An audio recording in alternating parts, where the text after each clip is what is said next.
Labas, kreipiuosi šiandien į mamas. Pati auginu sūnų 9 metų šiai dienai ir daug metų maniau, kad vaikas sirgti turi ir tai yra normalu. Ruduo atėjo, ir prasideda gripai, slogos, kosuliai, plaučiai ir visos kitos bėdos. Daug metų tą patį galvojau ir buvau be galo pavargusi nuo viso šito.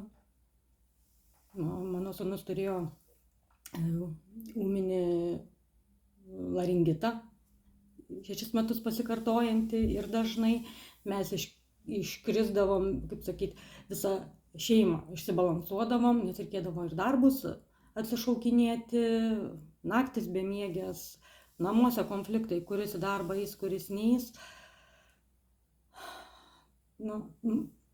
Kas vaikus auginant, žinot, kaip tai vargina, o dar matyti ištisai sergantį vaiką, tai turbūt bet kuriai mamai yra be galo skaudu ir sunku. Ir iki mūsų atėjo žinutė, kad galima kitaip. Mes jau 3 metai, kaip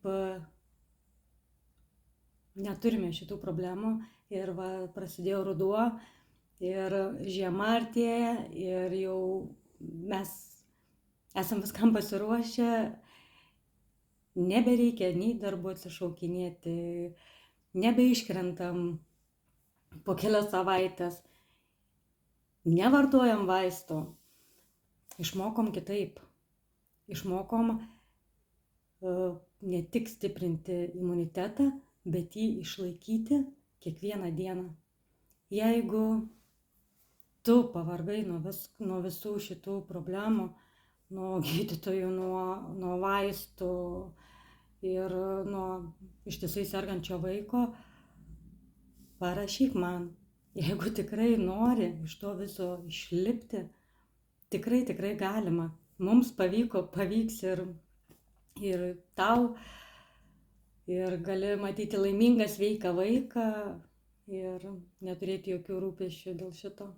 Ir džiaugtis gyvenimu, paprasčiausiai išbūti stebėtoju. Mes šiai dienai jau 3 metai esam tik stebėtojai, kas vyksta aplinkui.